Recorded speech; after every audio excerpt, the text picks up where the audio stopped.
Hi, welcome to our channel where we share the most intriguing stories. He thought he was buying peace and quiet, a forgotten lake with no strings attached, but beneath the calm waters hid a battle for power, lies, and millions in untapped resources. One man, one deed, and a fight against an entire HOA, hell-bent on stealing it all.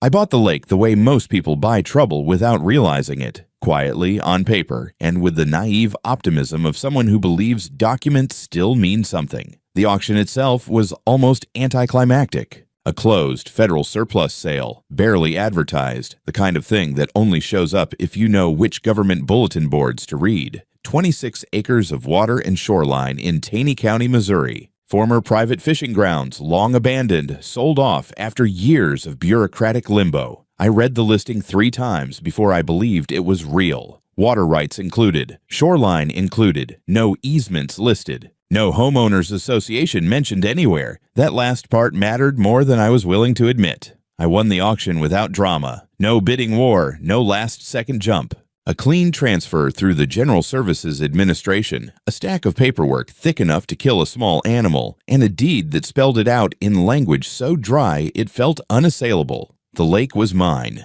Every inch of water, every muddy foot of shoreline. I signed, paid, and told myself that after years of working contracts for other people's water problems, I had finally bought something that didn't argue back. The house came with it. An old fisherman's place on the northern shore, weathered wood, a slanted dock that hadn't seen a boat in years, and cattails so thick along the bank they looked like they were trying to reclaim the land by force. I moved in with 2 trucks, a rented trailer, and exactly 0 expectations of neighbors. For the first couple of weeks, it was exactly what I'd hoped for. Mornings with fog hanging low over the water, evenings where the only sound was insects and the occasional splash of something alive and unconcerned with property lines. I cleared brush, repaired the old dock, took water samples out of habit more than necessity. The lake was healthy. Better than I'd expected. Clean inflow, stable levels, no obvious contamination. It felt like a gift. That illusion cracked on a Tuesday. I noticed the pier while walking the southwest edge, a stretch I hadn't fully cleared yet. At first, I thought I was disoriented. A wooden structure jutted out into the water where there hadn't been one before. New lumber, pressure-treated, straight lines. Someone had built a dock on my lake. Not near it, not adjacent to it. On it. A clean rectangle of planks with a sign bolted to the front that read, in neat block letters, Property of Lake's Edge, HOA. There were kayaks pulled up on the shore, plastic chairs stacked nearby, beer cans already, because of course there were. I stood there longer than I care to admit, trying to decide if this was a prank or the most confident act of trespassing I had ever seen. Then I pulled out my phone. Photos first, wide shots, close-ups. The sign, the construction bolts, the GPS coordinates. Every habit I'd picked up working government contracts kicked in automatically. I documented everything before anger had a chance to get creative. Lake's Edge was a development I'd noticed but ignored. A neat row of houses beyond the southern tree line, built years after the lake had been parceled off from the surrounding farmland. I had never set foot there, never attended a meeting, never signed anything with the letters H, O, or A anywhere near it. Still, here they were, building on my shoreline like they'd misplaced it on a map and decided possession was close enough to ownership. I sent a formal notice that afternoon. Certified mail, polite language, clear boundaries. I attached copies of the deed, the survey, and a request for immediate removal of the unauthorized structure. I expected confusion, maybe embarrassment. At worst, a bluff. What I got instead was a reply that arrived 2 days later, dripping with confidence. They called me an imposter, claimed the lake had historically functioned as a shared recreational resource, suggested I was exploiting a clerical error to privatize something that belonged to the community in spirit, if not in outdated paperwork. They closed by informing me that the pier would remain until rightful access was restored. I reread the letter twice, then once more out loud, just to make sure it sounded as insane as it felt. Somewhere between the word spirit and outdated, I realized this wasn't a misunderstanding. It was a declaration. Someone had decided the lake suited them better than it suited me, and they were betting I wouldn't push back hard enough to matter. I walked down to the water that evening and looked at the pier again. The sun was low, turning the surface gold, and the dock cast a long shadow across water I now understood was about to become contested. I remember thinking, not for the first time in my career, that water attracts two kinds of people: those who study it and those who think it belongs to whoever shouts the loudest. I didn't expect them to roll over. I'm not stupid. I've seen enough small-town politics to know that people in power rarely step away from a fight, even when they're wrong. What I didn't expect was just how fast they'd go on the offensive, and how dirty they'd be willing to play. About a week after I sent my cease and desist notice, the real campaign began. First came the newsletter, a glossy 8-page thing that Lakes Edge HOA sent out to all its residents. A neighbor slid a copy under my door without a word. The cover had a photo of the pier, my shoreline, framed like a brochure for a summer camp. The headline read, "Preserving Our Community's Heritage, a Return to Shared Waters." Inside, there was a full-page spread accusing me, by name, of land encroachment through administrative exploitation. They included a scanned image of what looked like an old county plat map from the 1970s, where the lake was marked in faint ink as recreation area, public use. No context, no legend, just a blurry historical document passed off as gospel truth. The write-up described me as a government contractor with unknown foreign ties, which was equal parts hilarious and defamatory. It painted the picture of an outsider who had used federal loopholes to seize what had always belonged to the people. There were pull quotes, one-liners from residents complaining they hadn't been able to fish or kayak without permission from some stranger in a pickup truck. They even included a QR code to a petition titled "Reclaim the Lake." It would have been laughable if it didn't start showing up everywhere, on corkboards at gas stations, shared on Facebook by people I hadn't even met. The tone shifted. The stares got colder at the feed store. Someone spray-painted "thief" in red across my mailbox. A local op-ed ran in the Taney County Bulletin with a headline that read, "Privatizing Paradise, When One Man Locks the Gate." I did what I always do when things stop making sense. I got organized. I put together every document from the sale: the deed, the federal transfer forms, the water rights declaration, correspondence with the GSA, even the original auction notice. Then I hired a private attorney who specialized in property disputes and a land surveyor who had no ties to the county. I didn't want even the shadow of conflict of interest. That's when things escalated again. My attorney received a civil summons. Lakes Edge HOA had filed a suit in county court alleging that I had obtained the land under false pretenses, claiming there was a cadastral error that mistakenly recorded the lake as private when it had always been designated for public access. The suit demanded the immediate invalidation of my deed, restoration of community access, and, this part made me laugh out loud, compensation for emotional damages caused to HOA residents by the loss of recreational tranquility. And just when I thought it couldn't get any more absurd, I got a phone call. No caller ID, a man's voice, smooth and casual. "Mr. Albury, I represent Lakes Edge HOA. I wanted to reach out informally as a courtesy." "Courtesy?" I repeated. "No one wants this to get uglier than it has to. These things can spiral. Lawsuits get expensive, records get re-examined, financing gets complicated. If I were you, I'd consider letting the HOA maintain limited access to the shoreline, maybe even formalize it. Everyone wins. You keep the house, they keep the pier, and nobody asks too many questions about how federal land gets sold off these days." There was a long pause. I could hear the hum of fluorescent lights on his end. A cheap office. Maybe a law firm, maybe not. "I'm hanging up now," I said. "No problem," he replied, like we were discussing the weather. "Just remember, sunlight's a funny thing. It shines in both directions." I stared at the phone after the call ended. I didn't know whether to be angry or impressed. The next morning, I called my land surveyor to check on his progress, but he told me there'd been an issue with one of his GPS files, a corrupted dataset. I thought nothing of it until he mentioned that the intern who'd prepped the site for scanning was a guy named Derek. That name sounded familiar. Derek was the same person who'd shown up a few days earlier offering to help clear shoreline brush. I'd paid him cash for a couple days of cleanup work. I checked my cameras. Nothing suspicious, but that didn't mean much. The cameras had dead zones. I'd meant to fix that. I asked my attorney to dig into the public map the HOA had circulated. A few calls and one subpoena later, we confirmed it was a forgery. The image wasn't from a county archive. It had been printed on archival-style paper, artificially aged using lemon juice and a heat lamp, then scanned at low resolution to hide the lack of a stamp. The metadata on the digital file showed it had been created on a laptop registered to none other than Karen Walcott, president of Lakes Edge HOA. It wasn't a smoking gun. It was a fireworks factory. I compiled everything. The forgery, the harassment, the mailbox, the call, the surveillance gaps.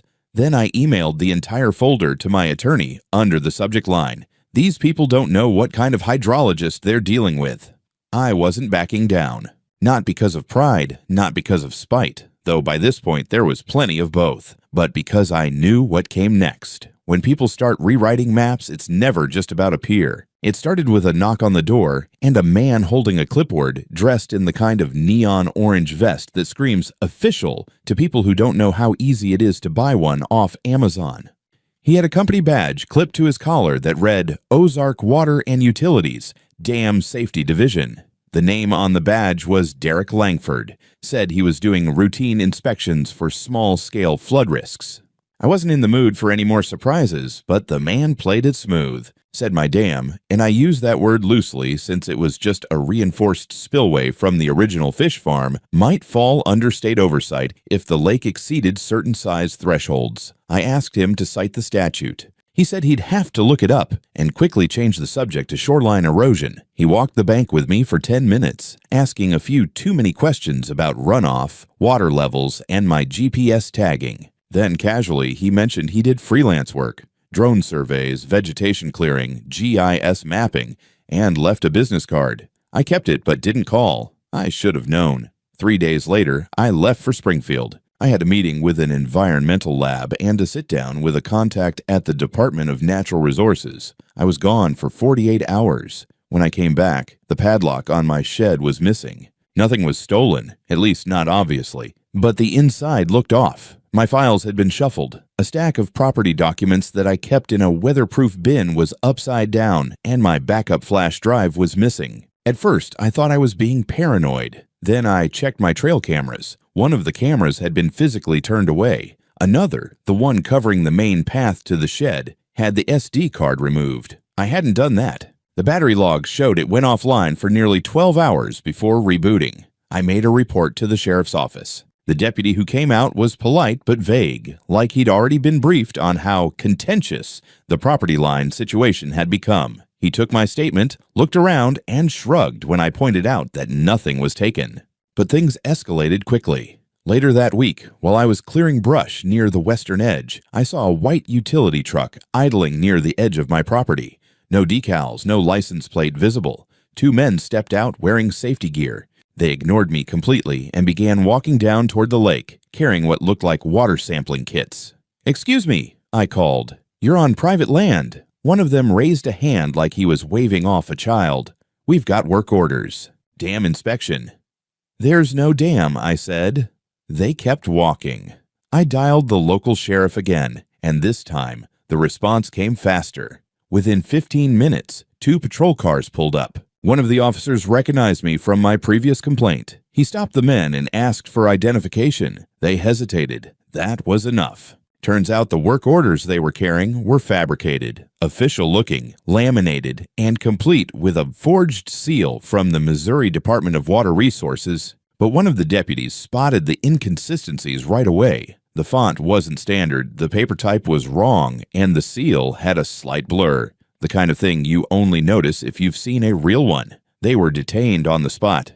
Later, when we dug deeper, it came out that their employer was a shell company, registered to a strip mall address in St. Louis, with no real operations. The registered agent, a paralegal who worked for Karen Walcott's husband's real estate firm. One of the detained men had a folder with my name on it, a list of properties bordering the lake, and an action plan that included phrases like recover hard docks, locate any backups, and, this one chilled me, secure shoreline entry point.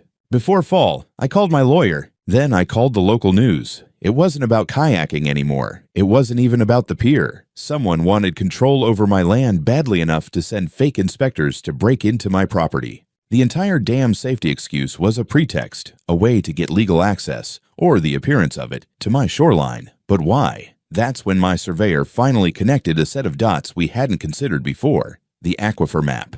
A decade ago, the Missouri Geological Survey conducted tests across Taney County to identify underground freshwater sources. According to their models, a high-capacity recharge zone ran directly beneath the lake, my lake, making it one of the most viable long-term water access points in the area. Lake's Edge HOA wasn't fighting for a pier. They were fighting for control of a potential municipal-grade water source. The pier, the kayaks, the heritage use argument, it was all camouflage for something far more lucrative: control the shoreline, control the tap. They'd tried maps, media, lawsuits, and now infiltration, and now I knew they weren't just trying to annoy me, they were staging a quiet little resource coup. I looked out over the water that night, the wind moving across the surface in long ripples. Somewhere beneath that calm, millions of gallons of opportunity slept undisturbed. And someone had decided they had more right to it than the man who'd signed the deed. They'd sent in scouts. Now it was time to fortify the castle. Courtrooms were never my battlefield of choice, but I've spent enough time on the edge of federal water disputes to know how bureaucracies operate when they think they're not being watched. They don't shout. They don't threaten.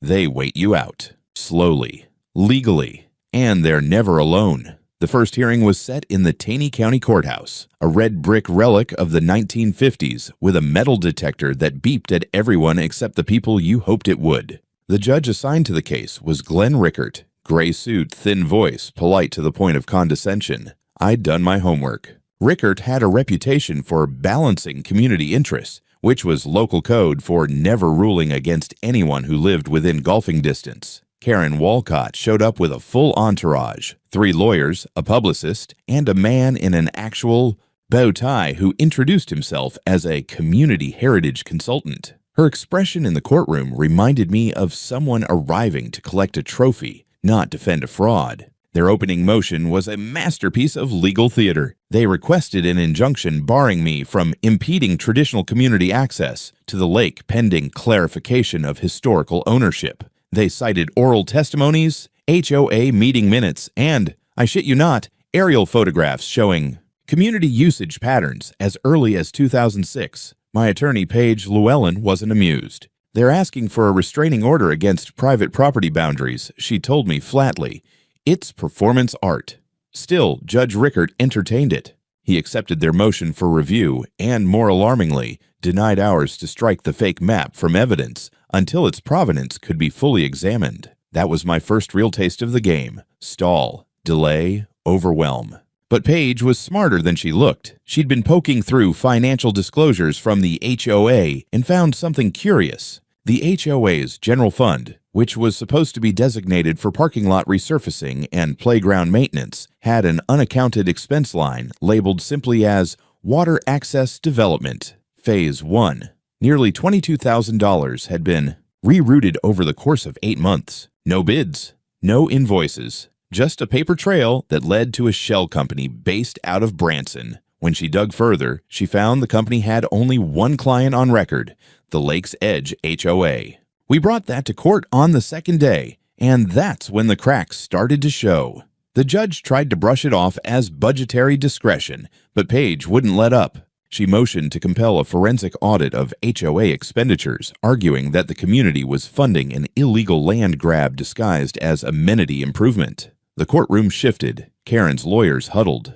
That same afternoon, a reporter from the Missouri Sentinel reached out to me. Apparently, someone had leaked the story. The headline ran the next morning: HOA funds used to build illegal dock. Property dispute heats up. The public reaction was immediate. Comments flooded in. Some residents of Lake's Edge started reaching out anonymously, admitting they didn't know where their dues were going, and that the pier had never even been voted on. Karen doubled down. Her lawyers filed an emergency brief requesting that the court prohibit me from sharing private community documents with the media. Paige countered with a First Amendment brief so sharp it could have cut paper. In the middle of all this, a quiet little subpoena landed on Paige's desk, sent from a different county under the radar. It was a request for any documentation related to water quality studies I'd conducted on the lake. The sender? a private consultancy that often partnered with the Regional Development Authority, the same one Lakes Edge HOA had previously pitched for potential infrastructure grants. They weren't just trying to take the lake. They were laying the foundation to turn it into a water source for resale, a local aquifer, privately accessed, publicly financed, controlled by the HOA or whatever corporate husk they planned to evolve into once the deed was overturned. We filed a motion to transfer the case to federal court under the Quiet Title Act, citing that the property transfer had originated through federal auction and involved federal water rights. Rickert pushed back, said jurisdiction was not clearly preemptive. That's judge speak, for I know this case doesn't belong here, but I don't want to give it up yet. Still, we had leverage now. We weren't just defending land. We were exposing a full-blown financial scheme, and more importantly, we had receipts. That week, I started seeing unmarked cars parked a little farther down the road from my property. The same white trucks, different faces, nothing overt. Just enough to be noticed, just enough to remind me they hadn't gone anywhere. Karen might have had the golf courses and the gala invites and Judge Rickert's Christmas card, but I had something better. Facts, paper trails, and a lawyer who didn't blink. She wanted a quiet handover. She was going to get a very loud trial instead. The subpoena hit like a hammer, not because it was unexpected, but because it confirmed exactly what I'd suspected since the first kayak hit my shoreline. The development firm tied to Lakes Edge HOA had submitted a grant proposal to the State Infrastructure Board 3 months before I even bought the lake. It was buried in a batch of funding requests under the title Community Aquifer Access and Resilience Enhancement. Catchy, sanitized, deceptive as hell. They weren't just after shoreline privileges. They wanted to build a full-scale pumping and filtration station, tie it into the county's secondary water grid, and lease access back to the municipality under a for-profit co-op model. The entire scheme hinged on one thing: access to the groundwater beneath my property. And since the only viable point of withdrawal was directly adjacent to the pier they had so lovingly built, everything suddenly made sense. The fake map, the legal noise, the public smear campaign. It was all theater. Expensive, coordinated, manipulative theater. I brought the file to Paige. She read through it twice without speaking, then leaned back in her chair and muttered. These people didn't just lie. They built a business plan on it. That same week, a package arrived at my property with no return address. Inside was a flash drive. No note, no label, just the word Karen written in Sharpie across the plastic casing. I checked it on an isolated laptop, one not connected to any network. The files were all voice memos and PDFs, internal emails, draft plans, financial forecasts. But the smoking gun, a series of recorded Zoom calls between Karen Walcott, her attorneys, and 2 board members casually discussing how to move him off the land before Q4. In one clip, Karen laughs and says, "He's just a contractor with a glorified fishing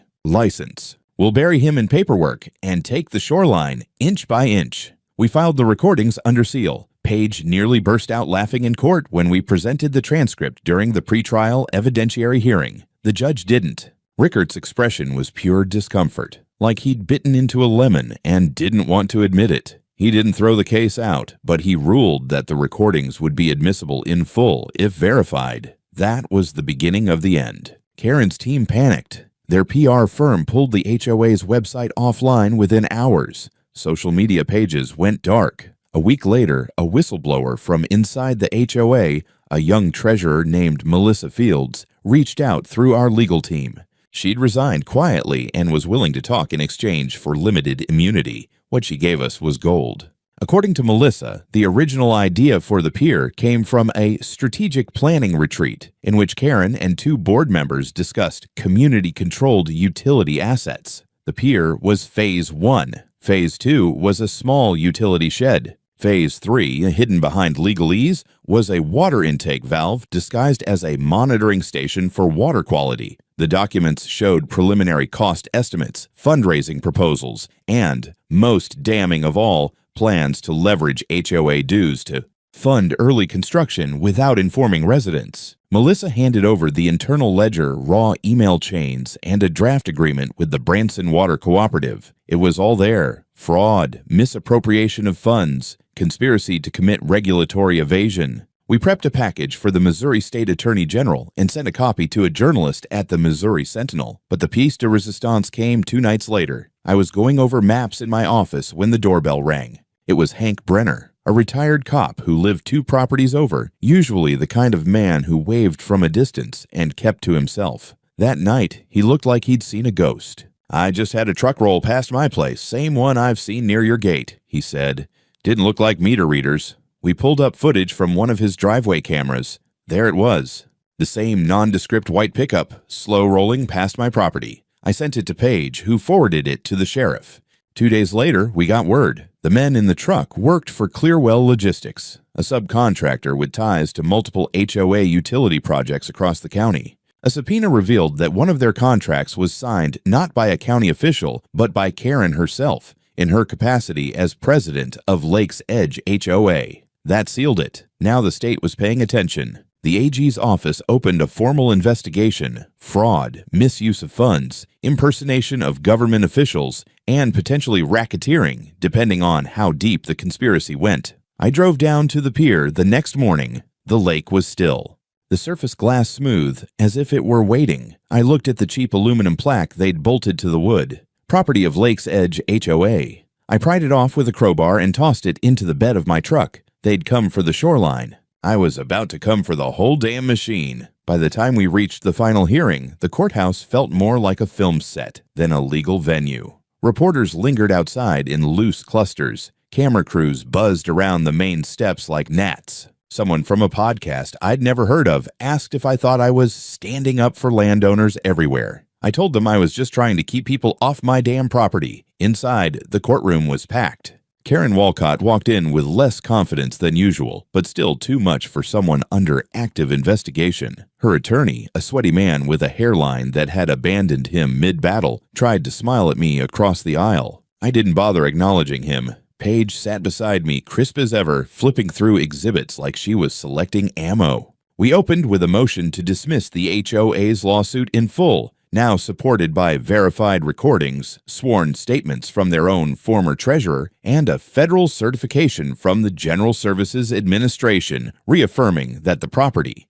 every acre of water and land, had been transferred to me lawfully without any clerical error. Judge Rickert looked as if he'd aged a decade since the last hearing. Karen's team tried to pivot. They claimed the intent had never been malicious, that the HOA had acted in good faith to protect historical usage. Paige didn't flinch. She pulled up one of the recorded Zoom calls. On the big monitor, Karen's voice played loud and clear. "If we get that shoreline, the rest falls like dominoes. He won't have the resources to fight all fronts." Silence followed. Not even the publicist dared to clear their throat. We proceeded to show the entire email chain between Karen and the real estate development firm connected to the water infrastructure plan, then the Branson Water Cooperative pre-contract, then the Clearwell Logistics scouting logs, each one lined up like bullets in a magazine. Then came the punch. Paige called to the stand a representative from the Federal Land Disposition Authority, who calmly explained, with diagrams and official stamps, that not only had the lake been sold correctly, but the original federal ownership had never designated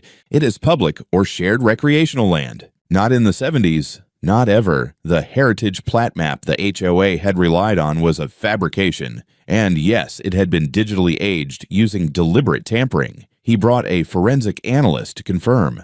At that point, Judge Rickert had 2 choices: pretend it was all still ambiguous, or cut his losses. He took a recess. When court resumed, his tone had changed. The old sleepy authority was gone.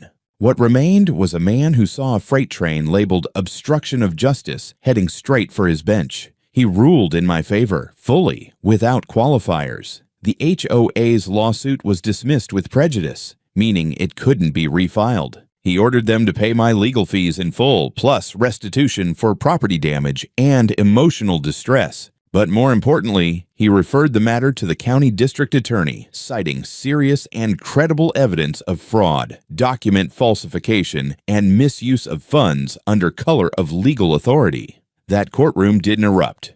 It exhaled. Karen's jaw didn't drop. It locked. I caught a glimpse of her hand shaking as she gathered her papers. Outside, the press descended. Paige handled most of it with her signature blend of calm and dagger-like precision. I gave one short statement. You can build a dock, but you can't build it on someone else's property and call it justice. The next 48 hours felt like the closing of a siege. 3 HOA board members resigned. 1. The treasurer, Melissa Fields' replacement, lawyered up immediately. A local resident started a petition to dissolve the HOA entirely, citing misuse of dues, lack of transparency, and attempted hostile seizure of private land. It gained over 70% of signatures in less than 2 days. Then the bomb dropped. The Missouri Attorney General's office announced a formal criminal investigation into Lakes Edge HOA and its executive board. Karen, her attorney, and 2 contractors from Clearwell were named in the statement. The charges: conspiracy to defraud, falsification of legal documents, and attempted unlawful conversion of state-certified private property. They were given 72 hours to turn themselves in. Karen didn't show up to the emergency HOA meeting that weekend. Neither did her lawyer, but I did. I wasn't invited. Didn't care. The residents sat in a circle on folding chairs in a community center that smelled like old tile and burnt coffee. Most of them looked exhausted, embarrassed, ashamed even. I walked to the center of the room, held up a printed copy of my property deed, and set it on the table in front of them. I suggest you read this next time someone says they speak for the community.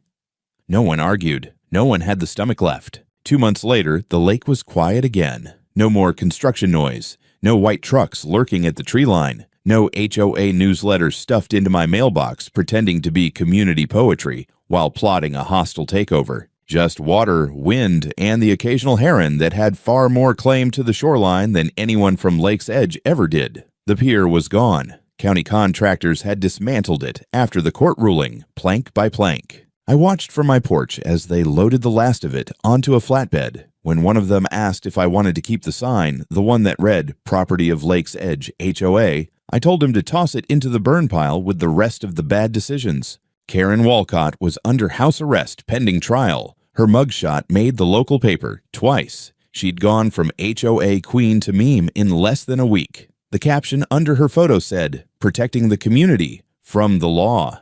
Fitting. Lakes Edge held an emergency vote to dissolve the HOA. Over 80% of the residents voted yes. The rest were probably too embarrassed to show their faces. Melissa Fields, the whistleblower, took over as interim treasurer just long enough to audit the books and refer several more names to the state attorney's office. Turns out, fraud is like mold. Once it starts, it spreads. As for me, I filed a separate defamation lawsuit against the HOA's former PR firm and one of the newspapers that ran their hit piece. Settled out of court. Can't talk about the numbers, but I upgraded my boat motor, and I added something new at the shoreline. A large, clean sign. Black letters on steel, bolted to a post sunk 3 feet into the rocky ground. Private lake. Trespassers will be prosecuted. Ask the HOA how that went. Some folks still drive by, slow, hoping for a glimpse. Maybe to see the man who stood his ground. Maybe just to see if there's anything left to take. Either way, I don't wave. Not unless they bring bait. Every other Saturday now, I host a small fishing retreat for local veterans. Nothing fancy. Coffee, gear, good stories, quiet water. Some of them just sit at the edge for hours without saying a word. I get it. Some things don't need to be explained, just respected. A grad student from Mizzou reached out recently. Wants to study the lake's recharge rate and its ecological integrity post-conflict. I told her she was welcome, as long as she brings her own waiters and doesn't mind the sarcasm. People ask if I regret buying this place. I don't. This wasn't just about property lines or paperwork. It was about principle, about the idea that something clearly yours shouldn't be stolen by committee, then called a misunderstanding. I don't guard the lake. I guard the idea that ownership still means something.